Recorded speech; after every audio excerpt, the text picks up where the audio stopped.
আসসালামু আলাইকুম। রাজধানীর গুলিস্তানে আজ চোখের সামনে ঘটে গেল এক চাঞ্চল্যকর ঘটনা। এক মহিলার গলা থেকে চেন টান দিয়ে নিয়ে পালিয়ে যাওয়ার চেষ্টা করে এক ছিনতাইকারী। তবে পালিয়ে যাওয়ার আগে আশেপাশে থাকা লোকজনের কাছে হাতে নাতে ধরা পড়েছে।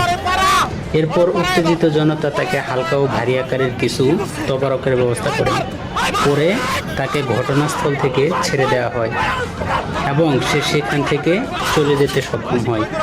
এই ধরনের ঘটনা থেকে সবাইকে আরও সতর্ক হওয়া উচিত বলে আমি মনে করি। জনবহুল এলাকায় চলাফেরার সময় মূল্যবান জিনিসপত্রের প্রতি বিশেষ যত্ন রাখুন, বিশেষ করে মহিলারা। একই সঙ্গে মনে রাখা জরুরি, কোনো অপরাধীকে আটক করা হলে আইন নিজের হাতে তুলে না নিয়ে সামান্য কিছু হলেও তার প্রাপ্য উপহার দিয়ে দ্রুত আইন শৃঙ্খলা রক্ষাকারী বাহিনীর কাছে হস্তান্তর করাই সবচেয়ে নিরাপদ ও আইনসম্মত। তবে অবশ্যই তার প্রাপ্য সম্মাননা দিয়ে দিতে হবে। ধন্যবাদ সবাইকে। আসসালামু আলাইকুম।